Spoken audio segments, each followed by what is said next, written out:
नवी मुंबई व रायगड जिल्ह्यातील ताज्या बातम्या आणि घडामोडींसाठी सबस्क्राईब करा वादळवारा लाईव्ह चॅनल आणि दाबा बेल आयकॉन.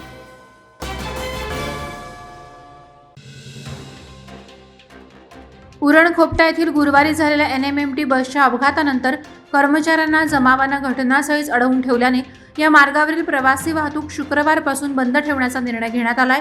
यामुळे एकही बस या मार्गावर धावली नसल्याने प्रवाशांची गैरसोय झाली.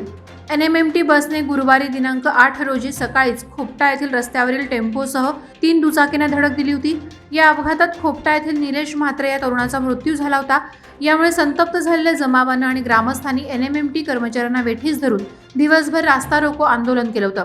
परिणामी NMMT सेवा अनिश्चित काळासाठी बंद करण्यात आली आहे.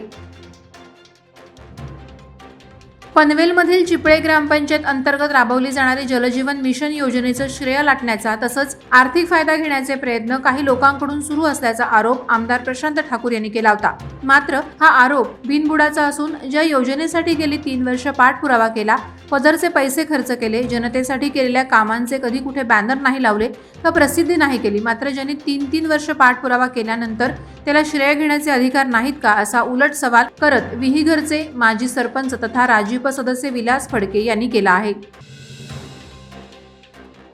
काँग्रेसचे रायगड जिल्हाध्यक्ष महेंद्र घरत यांच्या अध्यक्षतेखाली रायगड जिल्हा काँग्रेस कमिटीच्या विस्तारित कार्यकारिणी आढावा बैठक संपन्न झाली. यावेळी ॲडव्होकेट प्रेमनाथ पाटील यांची कर्जत तालुका काँग्रेस कमिटी OBC विभागाच्या अध्यक्षपदी नियुक्ती करण्यात आली. या प्रसंगी काँग्रेस पक्षाचे रायगड जिल्हाध्यक्ष महेंद्र घरत, OBC विभाग अध्यक्ष उमेश भोईर, महिला अध्यक्षा श्रद्धा ठाकूर, इंटक जिल्हाध्यक्ष किरीट पाटील, मिलिंद पाडगावकर, रायगड जिल्हा काँग्रेस उपाध्यक्ष राजाभाऊ ठाकूर तसंच इतर मान्यवर मंडळी उपस्थित होती.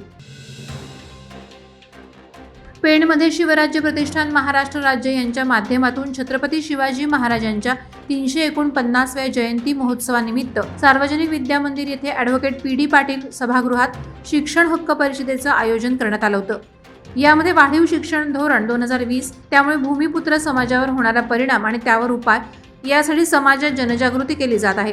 नागरिकांना आपला हक्क मिळावा यासाठी हे प्रतिष्ठान कार्य करत आहे.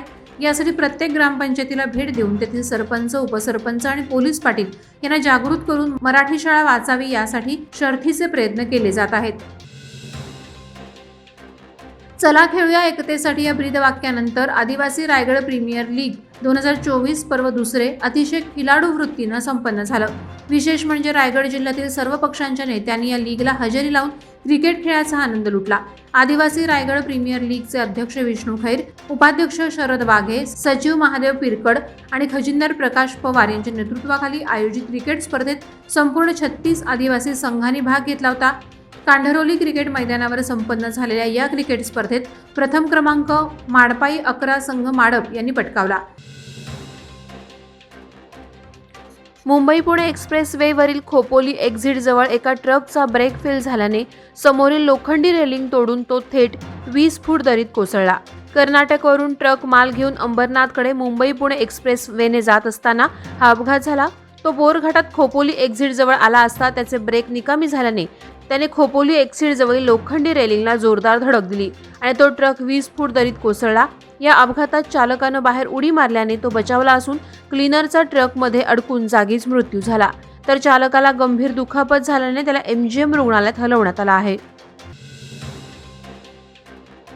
राष्ट्रवादी काँग्रेस पार्टीचा राज्यस्तरीय युवा मेळावा 11 फेब्रुवारी रोजी पुणे येथील पिंपरी चिंचवड बालेवाडी या ठिकाणी संपन्न होत आहे.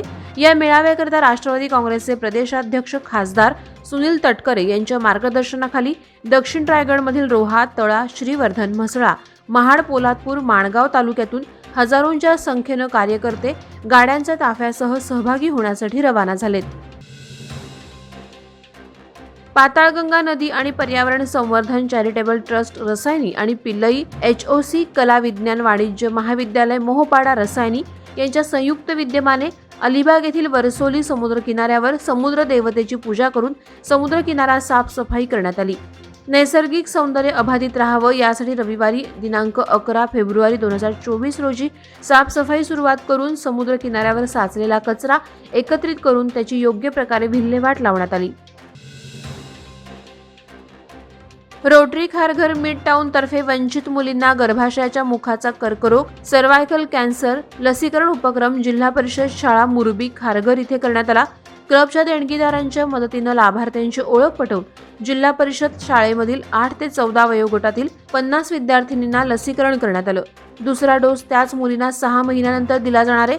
IAP नवी मुंबईकडून मदत करणाऱ्या सर्व डॉक्टरांचं रोटरी खारघर मिड टाउन तर्फे आभार प्रकट केले. Light of light trust Mangaon या सामाजिक ट्रस्टच्या वतीनं शुक्रवार दिनांक 9 फेब्रुवारी 2024 रोजी माणगाव कुणबी भवन येथे इयत्ता 8वी ते 10वी वर्गाचा पालक मेळावा साजरा केला. दरवर्षीप्रमाणे यावर्षी देखील पालक मेळाव्यामध्ये नूतन माध्यमिक मंदिर खरवली केंद्र, लोकमान्य ज्ञानदीप विद्यामंदिर साई केंद्र, नवजीवन विद्यामंदिर तळाशेत केंद्रातील सर्व विद्यार्थ्यांच्या पालकांनी सहभाग घेऊन संगीत नृत्य, group dance, balloon game, Kong game तसंच प्रश्नमंजुषा, पाककला स्पर्धेत सहभागी होऊन या एकदिवसीय विद्यार्थी पालक मेळाव्यात मोठ्या प्रमाणात पालकांनी मनसोक्तपणे आनंद लुटला. माणगाव तालुक्यात लाईट ऑफ लाईट ट्रस्ट ही गोरगरीब विद्यार्थ्यांसाठी गेली अनेक वर्ष काम करत असल्याने पालक वर्गांना ट्रस्टच्या पदाधिकाऱ्यांना सन्मान चिन्ह देऊन त्यांचा सत्कार केला. वादळवारा लाईव्हसाठी न्यूज ब्युरो रायगड.